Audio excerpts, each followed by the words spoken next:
Hoy continuaremos donde lo habíamos dejado la anterior vez, en la anterior ocasión, hace un par de semanas, una semana aproximadamente.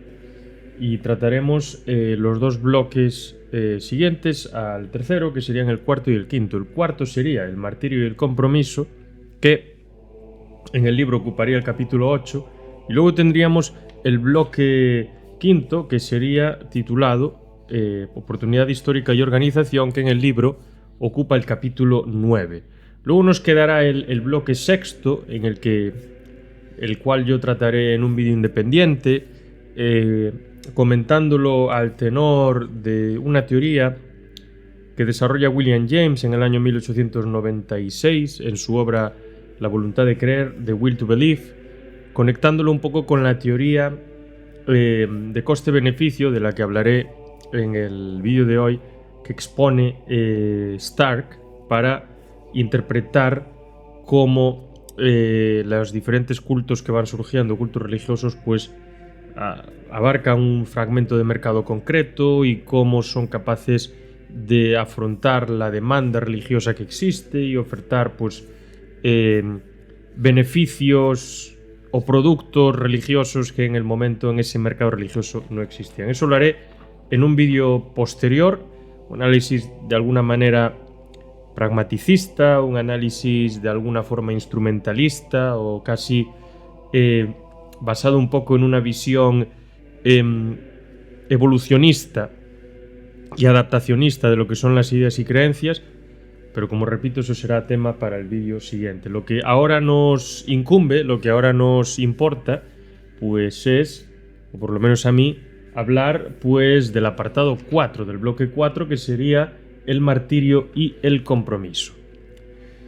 Stark en el libro nos comenta que hace no demasiado el martirio, todavía se sigue haciendo hoy en día, el martirio y el sacrificio se interpretaba como algo psicopatológico, ¿no? Que las personas que se sometían al martirio, que se sometían al sacrificio dentro de un contexto religioso, pues que realmente tenían algún impulso, alguna psicopatología, alguna dolencia, vamos a decirlo, psicológica, mental, algún trastorno que tenga relación con el masoquismo y con algún fetiche sexual, que el dolor y el sometimiento, el martirio, el sacrificio y todo lo que tiene que ver con ello pues le pudiese causar. Pues Stark nos comenta que esto es algo que era muy común interpretar así este fenómeno, ¿no? Que como que los mártires, las personas que forman parte de una religión y se someten a sacrificios enormes y dan la vida por su religión y son incluso capaces de aceptar el dolor, la tortura y el sufrimiento más extremo, pues que realmente tenían ciertas enfermedades o trastornos mentales. Pero esta aproximación irracionalista nos sigue comentando Stark, que sí que es cierto, bajo mi punto de vista, yo creo que realmente puede explicar muchos casos de personas que se someten al martirio. Para Stark no es la más interesante ni la más explicativa y considera que en muchos otros casos, o quizá en la mayor parte de los casos, el trasfondo hay que buscarlo en algo mucho más profundo que tiene que ver con otros elementos. Yo aquí no estoy de acuerdo del todo con Stark, tengo que decir, porque creo que él sobreestima la capacidad de elección humana y sobreestima a estas figuras. Me parece que muchas veces las acciones o el curso de acciones que tomamos no responden realmente a una elección racional y difícilmente son justificables o justificadas. Únicamente cuando las miramos en retrospectiva construimos pues una cierta razón, un conjunto de razones para explicar por qué eso ocurrió, pero eso no quiere decir que nosotros en el momento de sumergirnos en este curso de acciones estuviésemos obrando racionalmente, sopesando las diferentes posibilidades, sino que, al menos por la corta experiencia vital que yo tengo, yo creo que en la mayor parte de las ocasiones actuamos por impulsos más que por elecciones racionales. Pero, aún así, y aunque no esté de acuerdo del todo en este análisis, creo que él por lo menos es capaz de, como hace en todo el libro, ¿no?, de establecer siempre un análisis multifactorial. No es tanto el irracionalismo, pero tampoco es tanto el racionalismo. Es un poco de todo, vamos a decir. Hay un poco de todo, pero es muy interesante y muy importante a la hora de analizar y intentar comprender e interpretar cómo un movimiento religioso surge en un contexto determinado, pues los diferentes factores que pudieron tener un papel importante, un rol importante en esa situación. Porque es cierto que en algunas ocasiones puede que solo haya un motivo, una razón por la que algo suceda, pero difícilmente esto es así, porque nosotros basta echar la vista por la ventana y ver la gran cantidad de cosas que hay, seres vivos, objetos inanimados, cómo está interrelacionando todo entre sí, y cómo cambian estas relaciones con el tiempo, y cómo estas relaciones se ven modificadas por cualquier elemento externo que aparezca en escena, etc. Hay un montón de correlación de una cantidad innumerable de elementos, y esto pues, nos empuja a pensar que un fenómeno humano en el que existen millones de personas en interacción en unas circunstancias concretas, geografía concreta, unas normas culturales concretas, unas ideas concretas, unas necesidades económicas específicas, se nos hace bastante difícil pensar que solo haya habido un factor. Y Stark en este caso pues nos abre la mente, con sus hipótesis, con sus teorías siempre parciales y fragmentarias, pero nos abre la mente al menos. Y nos da un poco un soplo de aire fresco porque nos permite entender la situación de una manera mucho más amplia. Stark aquí, volviendo al tema del martirio y del sacrificio, introduce una visión diferente acerca del fenómeno religioso, y es que lo interpreta desde un punto de vista utilitarista o economicista, según el cual los seres humanos actúan por medio de elecciones racionales también en un contexto religioso, sopesando siempre la ratio o la relación coste-beneficio de un acto o de una creencia y buscando siempre el mayor beneficio al menor coste. Entonces el ser humano, a la hora de aceptar una religión según este posicionamiento, pues lo que va a buscar es que esa religión le otorgue el mayor beneficio posible con el menor coste, acarreando el menor coste, ¿no?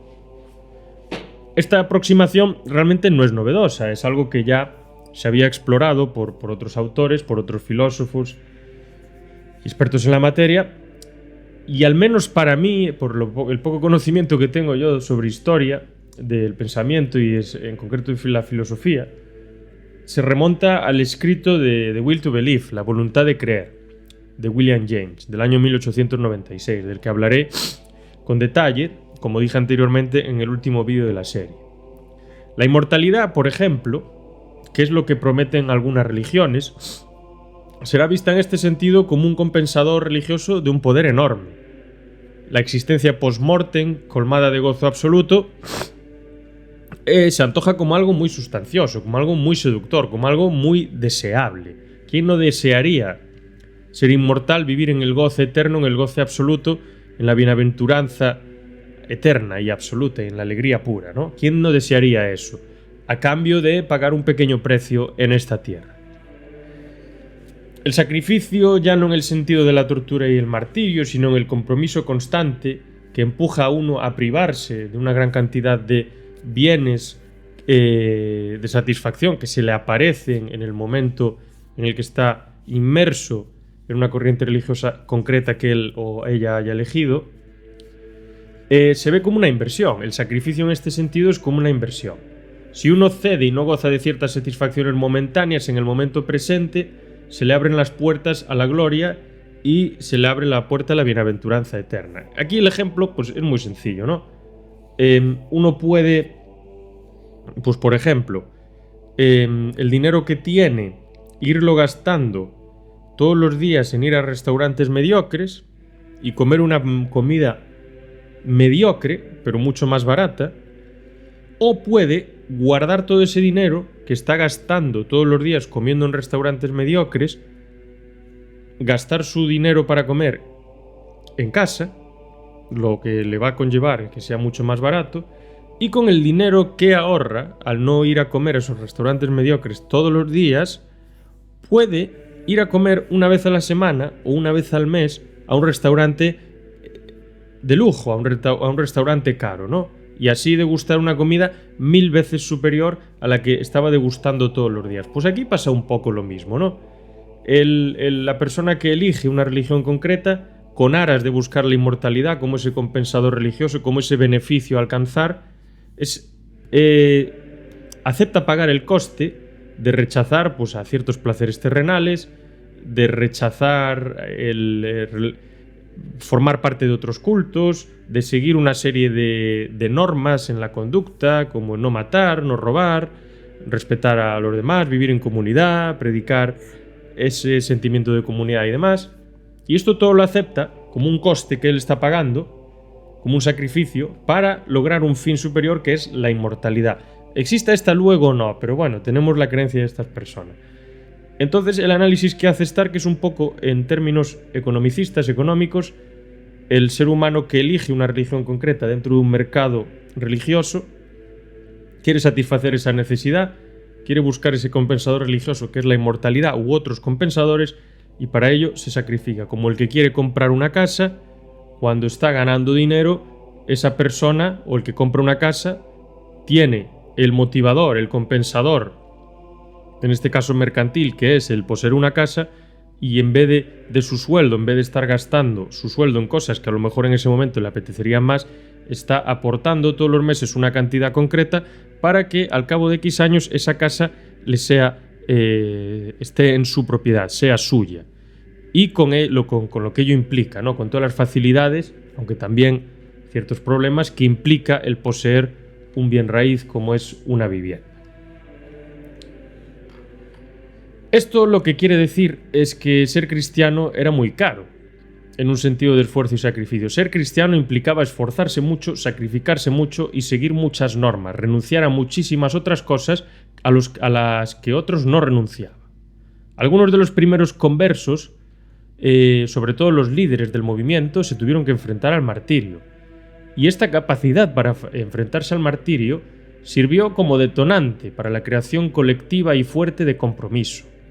Su sufrimiento, visto por todos, sirvió como inspiración para ellos, para sus seguidores.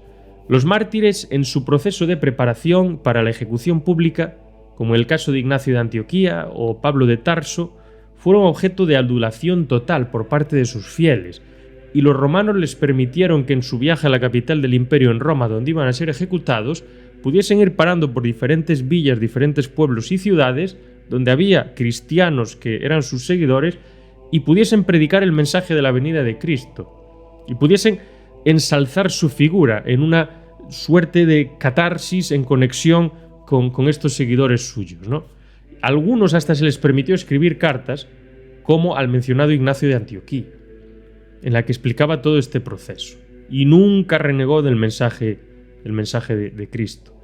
El sufrimiento de cada mártir pudo ser interpretado, y de hecho parece que lo fue, como un milagro. ¿Cómo van a ser capaces estas personas de aguantar todo esto si no hay un milagro detrás? ¿Cómo van a ser capaces de aguantar toda esta tortura, de aceptar su trágico destino siendo colgados o crucificados en una plaza pública, sin aceptar que todo es fruto de un milagro?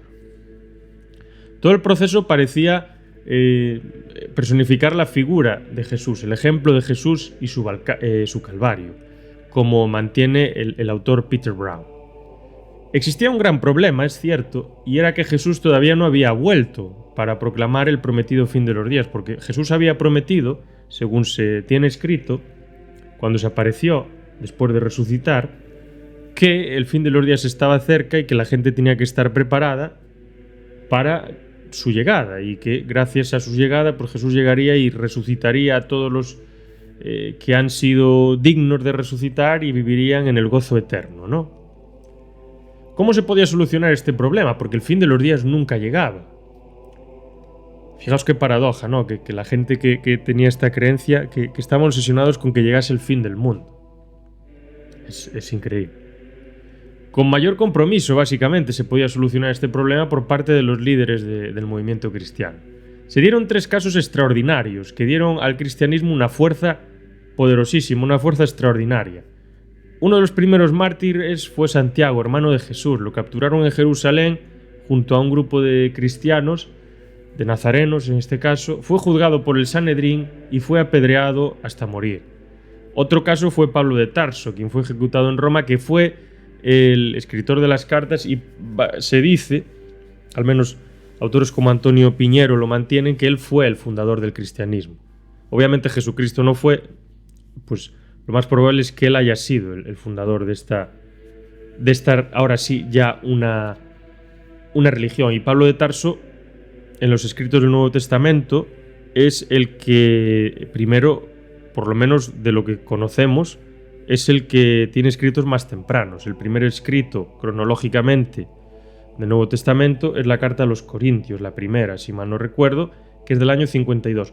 Todos los demás escritos en el Nuevo Testamento son posteriores. Y muchos 20 o 30 años posteriores, o 40 incluso, como alguno de los evangelios. Si no me falla la memoria, el de Lucas, si no me falla la memoria. Otro ejemplo, otro caso extraordinario fue el de las persecuciones de Nerón.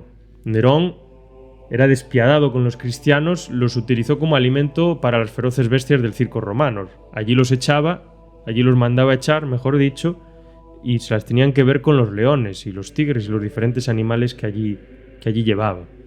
Y mandó crucificar a muchos en su propio jardín. Además de esto, mandó quemar a otros muchos para que se pudiese ver de noche. Entre todos estos cristianos se encontraba Pedro, que se dice que fue el primer papa o el primer patriarca del cristianismo, del que se dice en Hechos Apócrifos de Pedro, que es un escrito apócrifo, no oficial, que cuando fue capturado para ser ejecutado quiso escapar, se arrepintió de alguna manera, como había hecho, según se cuenta en algunos de los evangelios, cuando Jesús había sido crucificado, él había negado 3 veces que él lo conocía. Pero en este caso, cuando él estaba saliendo de Roma, cuando quería escapar, vio a Cristo entrando en burro, creo que se dice, y volvió para ser crucificado, aceptando su trágico destino, con una convicción total de su mensaje, ¿no? Aunque en su caso quiso que lo crucificasen del revés porque consideraba que no era digno de morir igual que su maestro. Estos 3 casos fueron un refuerzo muy poderoso para la fe. La muestra del compromiso era enorme. Si ellos murieron por su fe, si ellos murieron por creer en el mensaje de Cristo, entonces la gente debió de pensar que este mensaje tendría que ser cierto, porque si no, ¿cómo morirían por esas convicciones? Si realmente el mensaje fuese falso, si no tuviese carácter verídico, pues entonces estos misioneros, apóstoles o lo que fuesen, se escaparían corriendo a la mínima que pudiese. Pero no fue así. En el Imperio Romano, entrando ya en otro de los bloques, la libertad religiosa era inmensa. Se acusó en muchas ocasiones a los cristianos de que eran ateos, por no conmemorar o rendir culto a los dioses que había en el panteón romano, que eran casi infinitos. Pero informalmente, en el ámbito privado, los cristianos prácticamente podrían hacer lo que quisiesen, aun a pesar de que contaban con cierto estigma social y con un cierto grado también de marginalización. La represión era mínima, ya que si no fuese así, el movimiento hubiese desaparecido rápido. Los romanos eran implacables al controlar estos movimientos. Si a los romanos les hubiese interesado acabar con el movimiento cristiano de raíz, en 2 días no quedaba un cristiano. Pero hemos visto que sí que quedaron y que quedaron mucho y que después incluso se convirtieron en la religión oficial del imperio, con Constantino. Aquí es donde Stark presenta su concepto de economía religiosa. Él define la economía religiosa como toda actividad religiosa en cualquier sociedad. En cada una de las sociedades que existen, pues existe un conjunto de firmas religiosas al modo de empresas que lo que hacen es ofrecer una serie de productos, que en este caso son creencias y son una guía de conducta, una serie de pautas y las promesas que traen consigo. Dependiendo del mayor grado de seducción o menor, pues serán capaces de permitir captar o imantar a más fieles o a menos. Existe entonces un mercado en el que se presenta toda esta oferta religiosa, que lucha por hacerse hueco en el mismo, ¿no? Siguiendo básicamente las leyes de oferta y demanda que se sigue en un mercado normal y corriente. Stark, dentro de este mercado, considera que existen 3 principios. El principio 1, cuanto mayor sea la coerción, cuanto mayor sea la censura, cuanto mayor sea la limitación que el Estado ejerce en materia religiosa, el monopolio religioso será mayor. Por ejemplo, cuando el Estado establece que existe una religión oficial y persigue al resto de religiones, el monopolio religioso será mayor. Solo hay una firma religiosa. Por ejemplo, el cristianismo en algunos momentos históricos. Por ejemplo, en Arabia Saudí, el 99% de la población, según los datos actuales, o incluso más, es musulmana. ¿Por qué? Porque el Estado ejerce una coerción enorme sobre las personas que creen otras cosas o que no creen nada. Entonces no te queda más remedio. Aunque no estés convencido, tienes que aceptar la religión oficial que se te impone. Entonces aquí se produce un monopolio total. Es como si solo existiese una empresa. ¿Por qué? Por la coerción del Estado. El segundo principio: a mayor desregulación, cuanto menor sea la capacidad del Estado en entrometerse en estas cuestiones religiosas, cuanto menos se preocupe por ello, cuanto menos reglas haya, menos normas con respecto al culto de cada uno, pues mayor tendencia habrá al pluralismo, ¿no? Cada uno, cada grupo de personas, pues tendrá la libertad, tendrá la capacidad de construir o de aceptar la fe que considere oportuna. Y por último, el pluralismo, cuando se produce, hace muy difícil que nuevas empresas religiosas ocupen espacio alguno en el mercado. Y el pluralismo también hace muy difícil que una religión concreta se convierta en la que monopolice todo el mercado religioso, ¿no?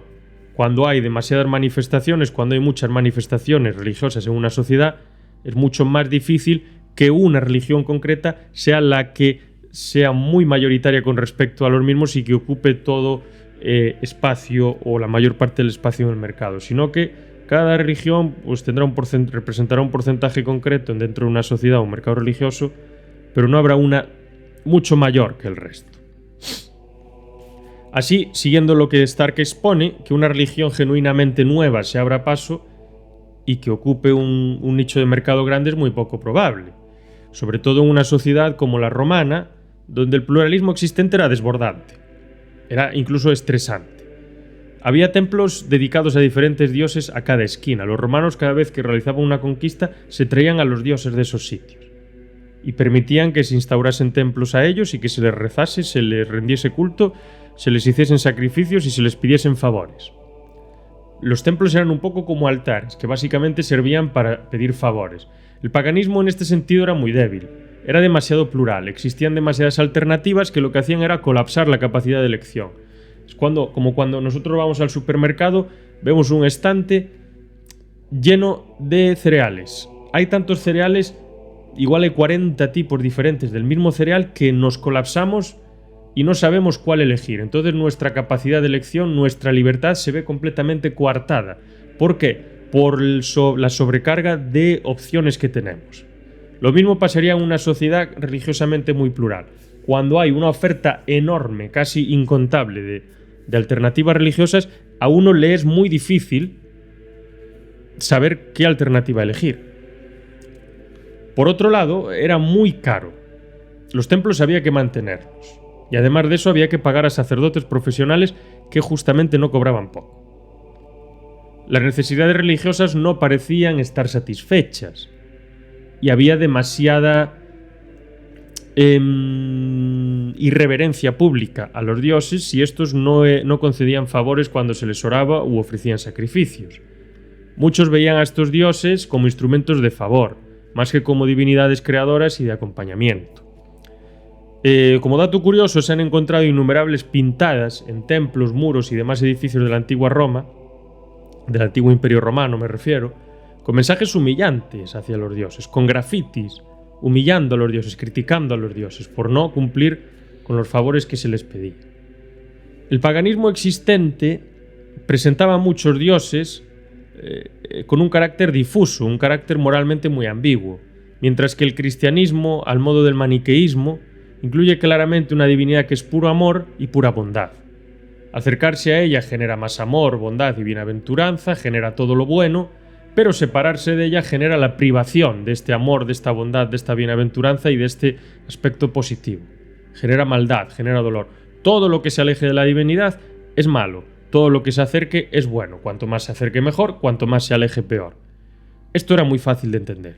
Pero dentro del paganismo esto no era visible. Las religiones paganas no tenían esta visión, porque aquí los dioses a veces eran buenos, a veces eran malos, o a veces pasaban de todo, básicamente. Con el cristianismo entonces se elimina esa ambigüedad moral, se da una seguridad intelectual a los fieles. El carácter caprichoso de los dioses paganos desaparece, la ambigüedad moral de los mismos desaparece. Un cristiano sabe qué esperar y se siente conectado con la divinidad al 100%. Tiene seguridad de qué idea tiene de divinidad. En el paganismo, al menos en el Imperio Romano, no. Y bien es cierto, esto es muy importante, que cuando el paganismo empieza a dar sus primeros coletazos, bien por influencia del judaísmo o por otros movimientos, como quizá el zoroastrismo también, que tendría alguna cierta influencia, algunos movimientos también venidos de Egipto, y otros movimientos semitas y relacionados con el judaísmo, que no son exactamente el judaísmo, y por el propio pensamiento grecolatino, que también desarrollaba ideas similares a la del monoteísmo, existía la figura de los temerosos de Dios, que eran personas que de alguna manera creían que existía un único Dios, ¿no? De esto se habla también cuando se cuenta el tema de Abraham y demás, que eran figuras temerosas de Dios, de un Dios único y demás. Y ya estaba en el aire una suerte de monoteísmo, como se indica en el libro de Macmullen, en Paganismo en el Imperio Romano. Entonces tenemos que hay un hueco de mercado grande porque el paganismo pues deja muchas cosas sin explicar, deja muchos cabos sueltos y no genera vínculo. Y aparte de esto, pues tenemos ya una base para que una religión concreta se desarrolle. No viene una religión del cielo, sino que ya hay una base asentada que hace que ciertas ideas de esa religión, por no decir la mayoría, ya estaban, la población ya estaba familiarizada con ellas. El cristianismo entonces no mata al paganismo, únicamente lo sustituye. El paganismo ya estaba muerto o a punto de morir. Lo que hace el cristianismo es ocupar el espacio que el paganismo estaba empezando a dejar cada vez de manera más amplia. Y las características que el cristianismo tiene justamente servían para ocupar ese espacio de forma satisfactoria. Aparte de esto, existían muy fuertes vínculos entre el clero y entre los fieles dentro del cristianismo. El cristianismo era un movimiento de comunidad, de ayuda mutua, nada individualista, algo que las autoridades romanas parece que nunca llegaron a entender, y con su mentalidad pagana de que muerto el sacerdote, muerto el culto, solo persiguieron a los líderes del movimiento.